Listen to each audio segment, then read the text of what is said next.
우리가 믿는 그 기독교가 다른 종교들과 가지고 있는 차이점을 이렇게 한번 꼽아보라면 저는 이렇게 한번 이야기해보고 싶습니다. 단순히 어떤 선한 일을 권하고 또 악한 일을 하지 말라는 do's and don'ts의 교훈, 이것만을 우리들에게 전달하는 것이 아니라 그 이상의 것들, 즉 우리의 사람들이 어떻게 하면 변화되고 어떻게 하면 성숙하게 되어질 수 있을까라는 그 근본적인 문제를 다루어 주기 때문에 저희가 믿는 기독교는 훨씬 더 다른 종교들보다 더 풍성하고 또 풍부한 삶의 지혜를 준다. 저는 이렇게 한번 그 차이점을 이야기하고 싶습니다. 예를 들어서 부모를 공경하라, 또 형제를 사랑하라, 거짓말하지 말라, 그리고 도둑질하지 말아라.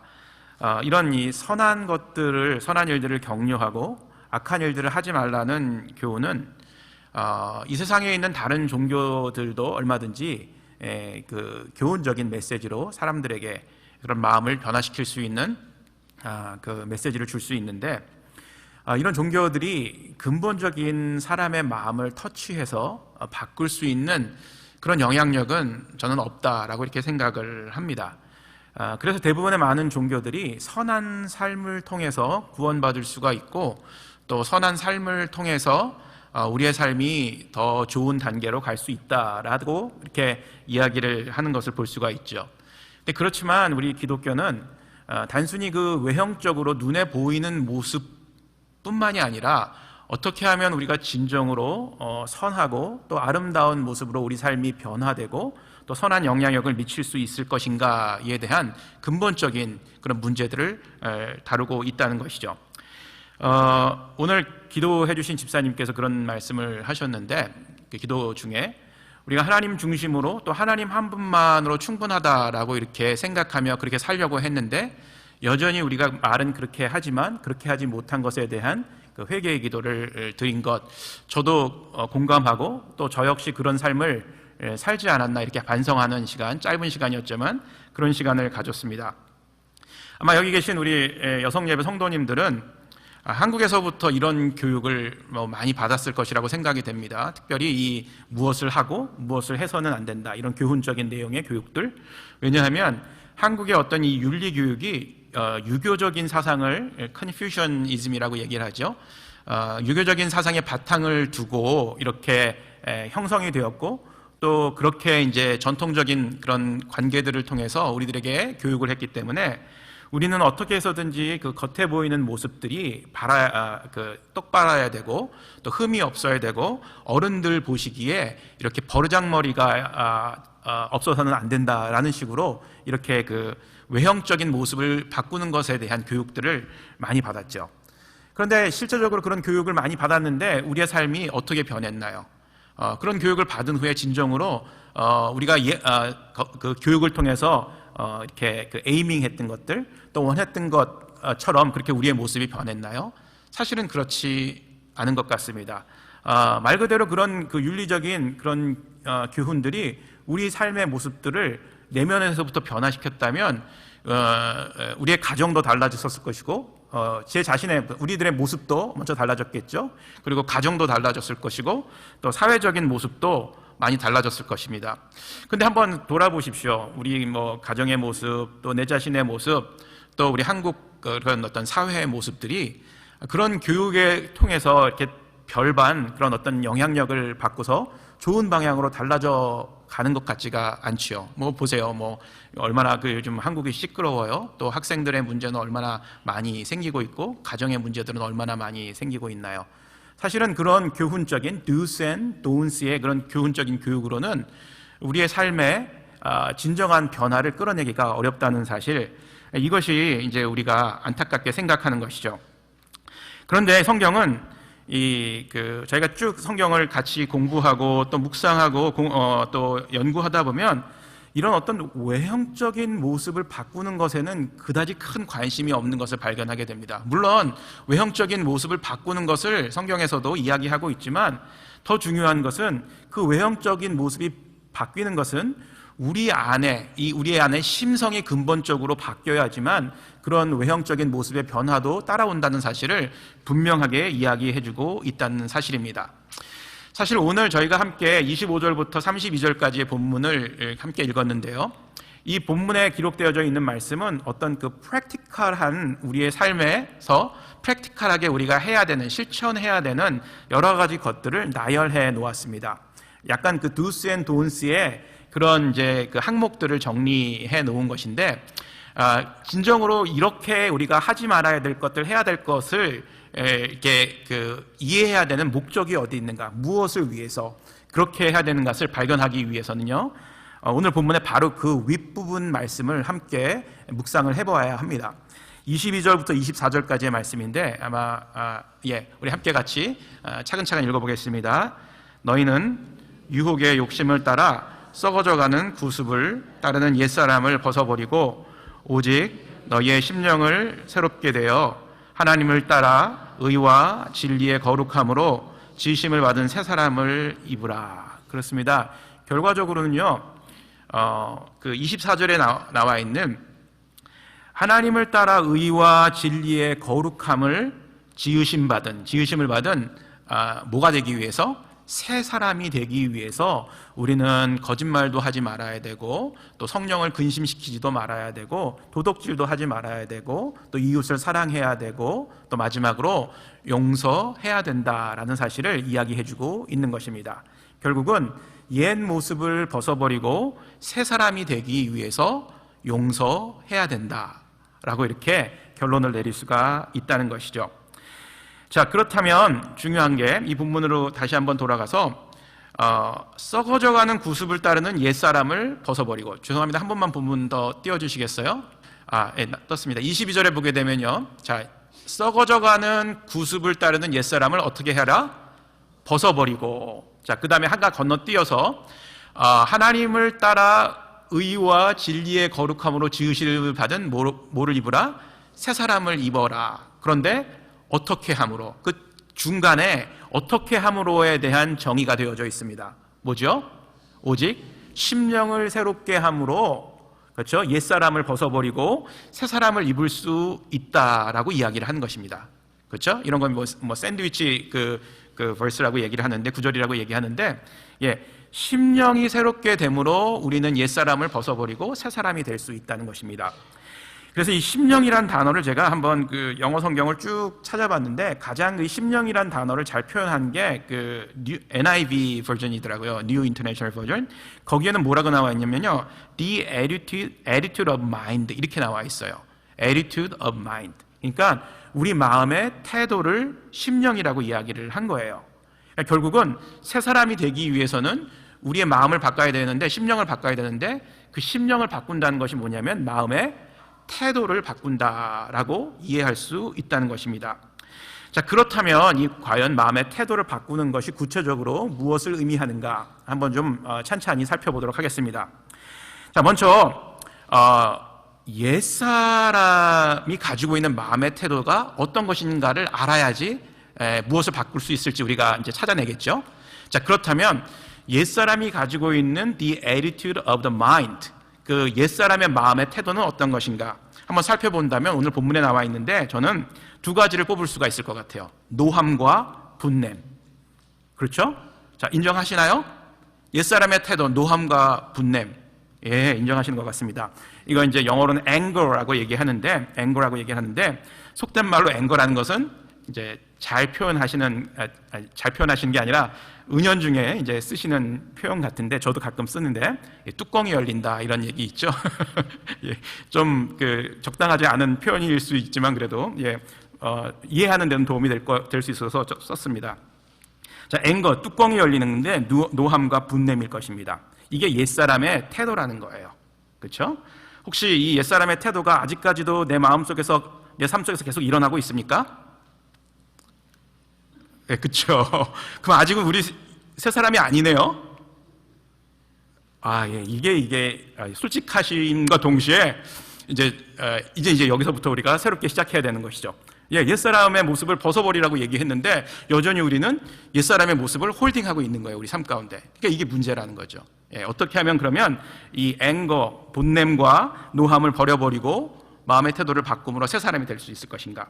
자, 분노가 일어나는 일반적인 그 두 가지의 상황이 있는 것 같습니다. 뭐 이거 말고도 더 많은 이유가 있는데, 첫 번째는요, 분노가 일어나는 경우는 어떤 사람이 나를 공격했을 때, 그렇죠. 뭐 여러 가지 공격의 방법들이 있겠지만, 이유가 있겠지만, 어찌됐든 우리가 다른 사람으로부터 공격을 받으면 마음이 상하고 분노가 생겨요. 그렇죠. 자, 두 번째는요, 내가 원하는 것 또는 나의 존재에 대한 리젝션이 있었을 때, 상대방으로부터 그럴 때 또 분노가 생기는 것 맞습니다. 저도 이런 경우들이 많이 있어요. 사실은 저희 아들하고의 관계에서 일어나는 그 리젝션인데, 이제 저녁 때 이제 좀 시간이 나서 저희는 가면 이제 그 스포츠를 저희 아들하고 같이 봐요. 근데 이제 항상 일어나는 해프닝이 뭐냐면, 저는 테니스를 굉장히 좋아해요. 그래서 테니스 채널을 항상 보려고 하고, 저희 아들은 풋볼을 좋아해요. 예, 그래서 풋볼을 해요. 그래서 먼데이 나잇 같은 먼데이 나잇 풋볼 뭐 이런 게 있는데, 항상 그 먼데이 저녁은 좀 쉬는 날이잖아요, 목사들한테는. 그래서 쉬면서 제가 마음을 느긋하게 이렇게 풀고 테니스를 좀 보려고 그러면 우리 아들이 항상 그 풋볼 채널로 이렇게 튠을 해요. 그래서 이제 제가, 야, 아빠 조금 쉬는 날이니까 아빠도 좀 보는 것 좀 이렇게 허락해달라. 그럼 아들이 안 된대요. 자기네 게임을 꼭 봐야 된대요. 그래가지고 막 조금 티격태격하다가 저희 아내가 그런 거 가지고 싸워요, 이렇게 얘기를 한다고요. 그럼 제가 그럼 봐라. 아빠가 양보해야지 하는데, 양보함과 동시에 저는 리젝션이 생기는 거예요. 아들한테 리젝 당했다. 내가 원하는 것을 아들이 받아주지 않았다라는 것이죠. 근데 이게 재밌는 게 나중에 비러니스가 돼요. 이 녀석 내가 얼마나 그렇죠? 예, 했는데 이렇게 아빠의 생각을 리젝트하느냐, 어디 한번 두고 보자. 뭐 이런 경우가 생겨서, 예, 그 나중에는 이렇게 아들하고 이렇게 싸우는 경우도 가끔 생겨요. 그게 비러니스가 돼서. 여러분들은 참 되게 유치하시죠? 이게 삶의 모습이더라고요. 이 목사도 어쩔 수가 없어요. 이렇게 한 인간이기 때문에. 인정하시네요. 예, 감사합니다. 이런 거 가지고 싸워요, 집에서. 예, 그래요. 그래서 이제 비러니스가 생기는데, 이 비러니스가 생길 때 이제 또 일어나는 반응이 두 가지 정도가 있어요, 많은 분들이. 첫 번째는요, 마음이 상했을 때 이것을 이그노어 하시는 분들이 있더라고요. 에이, 뭐 그럴 수도 있지. 내가 이딴 거 가지고 뭐 이렇게 또 싸워야 되나? 내가 얼마나 쿨한 사람인데 하고, 그런 비러니스를 이그노어 해요. 근데 사실은 이 이그노어 하는 게 아니에요. 사실은 이그노어 하는 게 아니고 그냥 덮어버리는 거더라고 보니까요. 이그노어는 그냥 덮어버리는 거예요. 내가 쿨해서 그런 게 아니라. 예. 근데 이런 경우들은요, 나중에 꼭 이게 터지는 경우가 생겨요. 예, 괜찮아. 아유, 내가 얼마나 쿨한데 그 정도쯤이야. 그런데 그게 안 되더라고요. 또 한 가지는요, 즉시 폭발하는 경우예요. 예, 이런 경우들 있죠. 뚜껑이 열림과 동시에 힛이 들어옴과 동시에 그냥 이렇게 나가시는 경우들이 있죠. 여기 계신 분들은 어떤 1번, 2번? 1번. 2번. 2번이 조금 더 많은 것 같네요.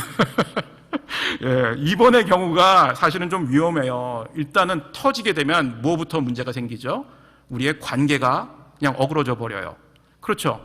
예, 기분이 상하니까 관계가 어그러지면서, 예, 관계가 어그러지는 가장 증거가 뭐예요? 얘기 안 하잖아요. 얘기 못 하잖아요. 그런데 생각해 보세요. 뻥 터져가지고 그 관계가 어그러지게 되면 그 관계를 회복시키는 게 굉장히 힘드시죠? 예, 그리고 후회하시잖아요. 아유, 조금만 참을걸. 요것만 넘겼으면 이렇게 되지 않을 건데. 왜냐하면 그것은 관계를 회복하는 데 들어가는 에너지가 훨씬 더 많기 때문에 그런 거예요. 치러야 될 대가가 훨씬 더 많기 때문에 그렇다는 것이죠. 예, 이런 경우들이 한국에서는 많이 일어나요. 그걸 참지 못함으로, 그 분노를 다스리지 못함으로 한국에서 이제 이렇게 그 분노 장애 조절이라는 그런 병도 있더라고요. 그것 때문에 문제들이 생기는 경우들이 꽤 많이 있어요. 신문 보시면 금방 발견하게 되는데,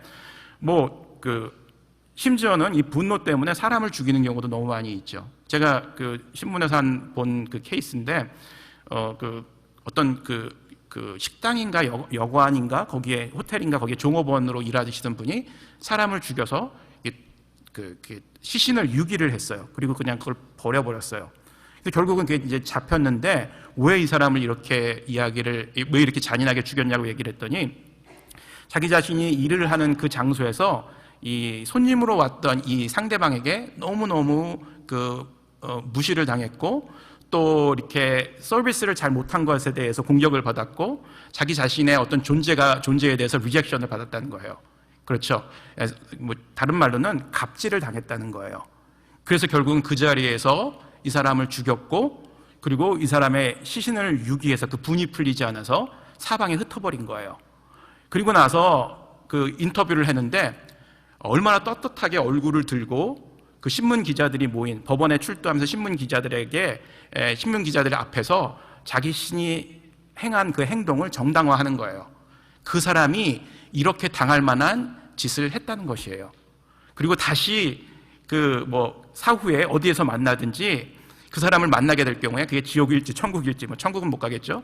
그 사람을 만나게 된다면 너 그렇게 하면 또 한 번 죽어라고 이야기하겠다는 거예요. 굉장하죠. 분노가 사그러들지 않는 거예요. 이런 현상들이 한국 사회에서 일어나고 있다는 거예요. 미국에서는 그런 일이 안 일어나나요? 미국에서 총기 사건들 일어나잖아요. 그 총기 사건의 대부분이 뭐예요? 분노를 조절하지 못해서 세상 사람들이 밉기 때문에 다 죽여야 되겠다, 이런 거 아닐까요? 그래서 그런 분노 장애로 인한 엄청난 일들이 일어나고 있다는 것입니다. 그런데 이 분노를 그러면 우리가 어떻게 우리 삶 가운데서 잘 다스리고 조절해야 되는가? 재밌는 것은요, 성경에서는요, 분노하지 말아라 라고 이렇게 강하게 이야기하지를 않아요.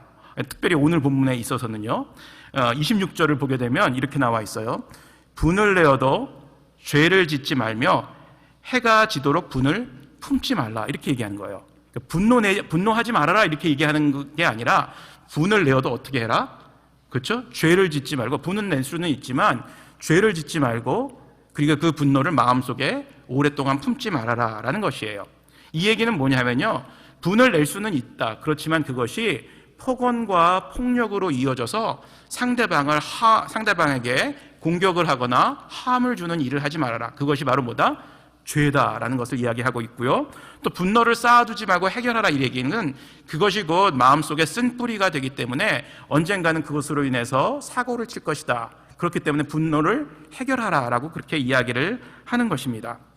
자, 이 분노, 그렇죠. 예. 그래서 성경에서는요, 이 분노에 대해서 이야기하는 것이 그저 무조건 참지도 말고 또 그저 무조건 폭발해서도 안 된다라는 것을 분명하게 이야기해주고 있으면서 이 분노를 잘 다스리고 조절해야 된다라고 이야기를 하고 있는 것입니다. 분은 낼 수 있지만 죄로 연결되지 않도록 하고, 또 분은 낼 수 있지만 그것이 해가 지기 전에 그 마음속에 있는 분노를 해결하라. 다시 말해서 분노를 다스리고 조절하라 라는 이야기를 해주고 있다는 것입니다. 자, 그렇다면 이 분노를 다스릴 수 있는 근본적인 방법이 무엇일까요? 분노를 다스릴 수 있는 근본적인 방법, 제가 아까 서두에서 얘기했죠. 32절 마지막 부분에 있는데 우리 한번 같이 읽어보면 좋을 것 같습니다. 32절 한번 띄워주시면 읽어볼까요? 시작. 하며 불쌍히 여기며 서로 용서하기를 하나님이 그리스도 안에서 너희를 용서하심 같이 하라. 그렇습니다. 근본적인 방법, 우리의 분노를 다스릴 수 있는 근본적인 방법, 다시 말해서 우리의 옛사람의 마음의 태도, 그렇죠? The attitude of old self, 그것이 분노라고 얘기를 했잖아요. 그거를 다스릴 수 있는 방법이 뭐냐 하면 forgiveness, 용서하는 것이다 라는 것이에요. 용서하는 것. 예. 나를 공격하고 거절함으로 나를 분노케 한 사람을 용서하는 것, 사실은 쉽지가 않아요. 잘 안 돼요. 가장 어려운 것 중에 하나일 것 같아요. 그런데 믿음으로 그 사람을 용서하게 된다면, 용서하기로 마음의 태도를 바꾼다면 우리가 이 분노를 다스릴 수 있다는 그런 교훈을 성경에서 주고 있는 것입니다. 우리의 마음의 태도를 바꾸는 것, 바로 그것이 용서라는 것입니다. 사실 용서는 상대방을 위해서 하는 것보다는 나를 위해서 하는 것이 필요한 것입니다. 물론 우리가 용서를 상대방에게 구했을 때 상대방이 그것을 받아줄지 안 받아줄지는 그 사람에게 맡기는 거예요. 받아줄 수도 있고 안 받아줄 수도 있습니다. 그렇지만 우리가 용서했을 때 내가 먼저 내 마음을 다스리고 태도를 바꿔서 용서했을 때 그 사람에 대한, 그 사람을 바라보는 내 관점과 마음은 바뀔 수 있다는 것이에요. 그리고 그 용서를 통해서 그 사람을 이해할 수 있고 또 그 사람을 사랑할 수 있고 그 사람에게 다가갈 수 있다는 것입니다. 그런데 한번 용서를 하지 말아 보세요. 어떤 상대방에 대해서 결코 그 사람에게 다가갈 수 없을 뿐더러 그 사람하고의 관계는 회복될 수 없을 것입니다. 그리고 이 용서는요, 그렇죠? 사실은 우리 성도들이 가져야 될 한 차원 높은 그런 삶의 어떤 그 태도라고 볼 수가 있겠습니다. 왜냐하면 이 용서는 하나님께서 우리에게 보여주신 것이기 때문에 그렇습니다. 우리의 삶의 궁극적인 목적은 예수님을 닮아가는 것이라고 저는 확신을 합니다. 하나님께서는 예수님을 통해서 이 한 차원 높은 삶의 모습들을 보여줬는데 바로 그것이 용서라는 것입니다. 그리고 이 진정한 용서는요, 어쩌면 덮거나 잊어버리는 것이 아니라 우리가 다시는 우리가 기억할 수 없도록 내 마음과 내 기억에서 영원히 지워버리는 것을 의미합니다. 우리 안에 내가 용서했다고 생각하는데도 불구하고 계속해서 그때의 상황들이나 그 사람의 모습들이 마음속에 떠오르는 이유는 그것을 완전하게 잊어버리지 않고 해결하지 않았기 때문입니다. 덮어놨기 때문이라는 것이에요. 덮어놓은 것은 어떻게 돼요? 나중에 흔들리면, 스터럽이 되면 다시금 올라오게 돼 있어요. 그렇기 때문에 그런 현상들이 나타나는 것이죠. 하나님께서는요, 우리 인간들의 죄악을 그렇게 덮어놓지 않았다고 이야기를 합니다. 완전하게 잊어버리셨다고 이야기를 합니다. 히브리서 10장 16절에서 18절 말씀 한번 보도록 하겠습니다. 같이 읽어볼까요? 주께서 이르시되 그날 후로는 그들과 맺은 언약이 이것이라 하시고 내 법을 그들의 마음에 두고 그들의 생각에 기록하리라 하신 후에 또 그들의 죄와 그들의 율법을 내가 다시 기억하지 아니하리라 하셨으니 이것들을 사하였은즉 다시 죄를 위하여 제사 드릴 것이 없느니라. 그렇죠. 우리들의 죄악을, 그 불법을 어떻게 했다고요? 다시는 기억하지 아니하리라. 다시는 기억하지 않으리라. 그리고 그렇기 때문에 다시는 제사 드릴 필요가 없다라고 이렇게 이야기를 해주고 계신 겁니다. 정말 용서는요, 다시는 기억하지 않는 것입니다. 다시는 우리 마음속에 두지 않는 것입니다. 이것이 하나님께서 우리에게 주신 진정한 용서입니다. 그리고 이 용서는요 하나님의 은혜입니다. 은혜. 왜 하나님의 은혜일까요? 하나님은요, 용서받을 수 있는 조건이 없는 우리들을 용서해 주셨습니다. 그렇죠. 받을 조건이 없는 자들에게 주는 것이 뭐죠? 은혜입니다. 그렇기 때문에 이 용서는 하나님의 은혜인 것이 틀림없습니다. 그리고 이 은혜는 우리만 가질 수 있는 것은 아닙니다. 은혜는 계속해서 은혜를 받지 못한 사람들에게 나누어 줘야지 진정한 은혜가 되는 것입니다. 다시 말해서 용서는 우리를 통해서, 우리가 그리스도를 통해서 용서를 받은 것을, 우리가 그 받은 용서를 다른 사람들에게도 나누어 줄 때 그 하나님의 은혜가 흘러가게 된다는 것입니다. 이 예화는 제가 예전에도 한번 들었던 것 같은데 한 번 더 예화를 성도님들과 나누도록 하겠습니다. 이제 선교부 담당이니까 항상 선교적인 예화, 선교와 관계된 예화들을 듣는데 오늘도 선교와 관계된 예화입니다. 우리나라의 최초로 선교사로 들어오셔서 순교하신 미국의 선교사님이 계십니다. 토마스라는 선교사님이신데 아마 어떤 내용인지는 대충 기억이 나실 겁니다. 1886년 9월 2일에 들어오신 분이십니다. 대동강변에 처음으로 그 제너럴 셔먼호라는 미국 상선을 타고 대동강의 변으로 들어오셔서 복음을 전하려고 했던 분이십니다. 그런데 이 제너럴 셔먼호가 그걸 이제 신미양요라고 이렇게 이야기를 하죠. 역사적으로 그 신미양요를 일으킨 사건이기도 한데 그 제너럴 셔먼호가 대동강변에 들어오자마자 조선에서는 제너럴 셔먼호를 공격을 했습니다. 그래서 거기다가 뭐 불화살을 쏘고 또 이렇게 불대포를 쏘고 해서 그 제너럴 셔먼호가 완전히 소각이 돼 버렸습니다. 그러면서 거기에 있는 모든 미국인 군사들은 다 죽게 되었고 또 거기에 타고 있던 이 선교사 토마스 선교사님은 간신히 그 목숨을 살려서 목숨을 피해서 그 위험을 피해서 강변으로 이렇게 뛰어내렸습니다. 그런데 안타깝게도 강변에 뛰어내리자마자 조선의 군관들에게 잡혀서 거기서 순교를 당하셨습니다.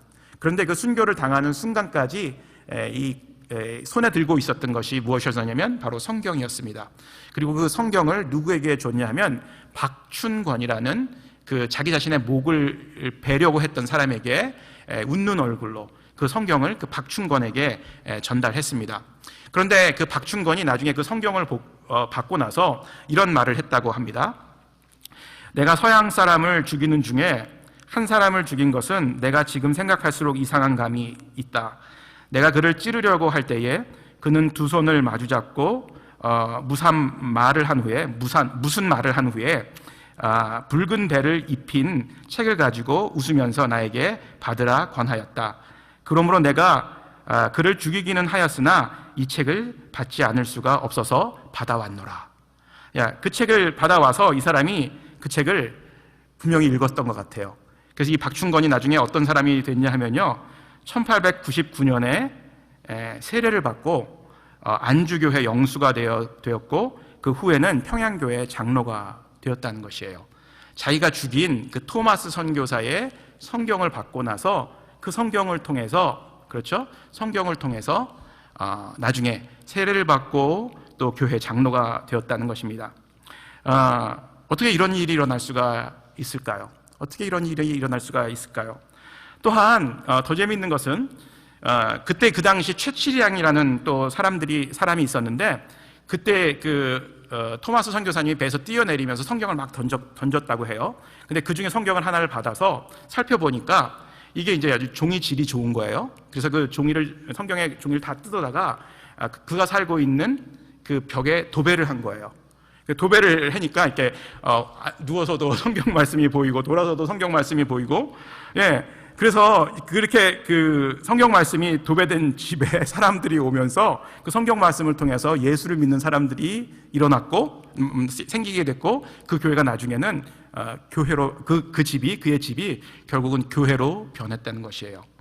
참 150년 경전에 토마스 선교사가 순교하며 전해준 이 성경을 통해서 죄인이었던 조선의 백성들에게도 사랑과 용서의 메시지가 전파된 것이고, 또 그 사랑과 예수님의 사랑과 예수님의 용서의 메시지가 전달됨으로 말미암아서 조선이 변화되었고, 또 그 사랑과 용서의 메시지를 받은 사람들이 다시금 그 은혜를 다른 사람들에게 흘러가게 함으로 말미암아 오늘 저희가 이 자리에 있다는 것입니다. 성경을 읽어보면 예수 그리스도의 사랑, 예수 그리스도의 용서, 그 두 단어를 통해서 우리가 은혜를 받고 하나님의 자녀가 되었다는 사실.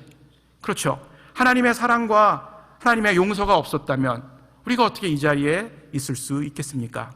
그래서 오늘 32절 마지막 절에는요, 예수 그리스도 안에서 하나님이 너희를 어떻게 하신 것처럼, 용서하신 것처럼 너희도 서로 용서하라 라고 이야기하고 계시다는 것입니다. 우리가 상대방을 진정 그리스도의 용서로 용서할 때 우리 마음의 애티튜드는 바뀔 것이고요, 그 마음에 바뀐 애티튜드를 통해서 우리는 옛사람의 모습을 버려버리고 새 사람이 될 수 있다는 것입니다. 용서는 참 하기 힘든 것입니다. 그러나 우리가 반드시 해야 되는 것입니다. 함께 오늘 기도할 텐데요, 기도하시면서 한번 내가 아직도 용서하지 못하고 있는 사람이 있다면, 그 마음이 있다면 한번 그분들의 얼굴을 한번 떠올려 보십시오. 그리고 그분들의 얼굴이 떠올릴 때 하나님, 정말 이 사람 내가 용서하기를 원합니다. 하나님께서 나를 용서하신 은혜를 주신 것처럼 나도 그 사람에게 이 하나님의 용서의 은혜를 베풀기를 원합니다. 하나님 함께 하시고 나를 인도하여 주시옵소서. 이렇게 한번 기도했으면 좋겠습니다. 그리고 한 가지만 더 가르쳐 드릴게요. 오늘 돌아가셔서 기도하는 사람을 만났을 때 그런 경우가 생기지는 않을 수도 있겠지만 혹시나 내가 기도했던 사람을 만나게 되면 분명히 이렇게 한번 해보십시오. 미용사, 이렇게 한번 해보십시오. 미용사, 미안합니다. 용서하세요. 사랑합니다. 미용사를 하시는 여러분들 되시기를 주의 이름으로 축원합니다.